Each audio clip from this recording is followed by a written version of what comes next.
If the mayor gets his way, property taxes are going up in Minneapolis. Today, Mayor Jacob Frey unveiled his more than $2 billion budget for next year. It's an increase from this year's budget of $1.89 billion. Frey says simply keeping current city operations where they are right now would have increased property taxes by 13%. But by making spending cuts, the actual property tax levy he's calling for is 7.8%. And one way Mayor Frey wants to save money is to eliminate police double overtime costs. They've been racking up at a record rate the last few years. But as Renee Cooper tells us, some of that overtime is now being questioned. She joins us live with more on that. Yeah, I've learned that at least 3 Minneapolis police officers are under investigation, suspected of misusing overtime in your tax dollars. In fact, one lieutenant made nearly $500,000 last year. And I also obtained city records that show us MPD is on track to spend a record-breaking more than $30 million on overtime by the end of this year. So we went asking for answers. How did we get to this point?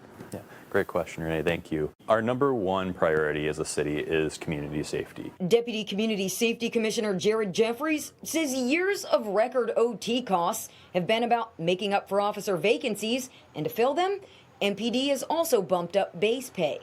But that's not the whole story.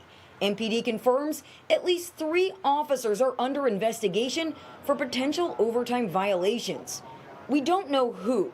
I do know payroll data shows one lieutenant collected nearly $300,000 in overtime pay alone last year.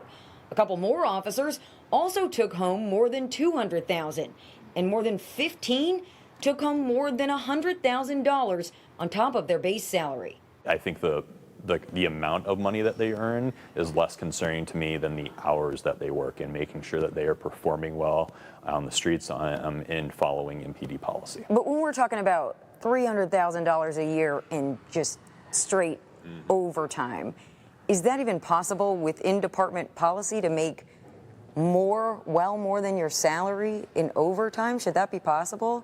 And is it possible under policy? I am not sure what the cap would be, Renee, especially with the new pay rate that we have under the contract. That is something that we do actively audit for. We can't comment on open investigations, but when we see these types of things, we take it very seriously. During his 2026 budget address, Mayor Jacob Frey announcing the city will stop paying officers double time, citing a growing police department for the first time in years. The difference is that you now shift from getting paid double to time and a half. How is the city, though, going to track misuse and make sure that's not going to continue to happen? Well, we have a regular audit, just like the recent audit that was done in our police department. There are policies that govern this, and if there's violations of policy, then yes, I would expect corrective action. Now, a police spokesperson tells me those 3 or more policy violations are not related to officers collecting pay for hours they did not work. Instead, they're suspected of failing to take the required time off in between shifts, which officials tell me is a safety concern on top of the added cost. Live in Minneapolis tonight, Renee Cooper, 5 Eyewitness News.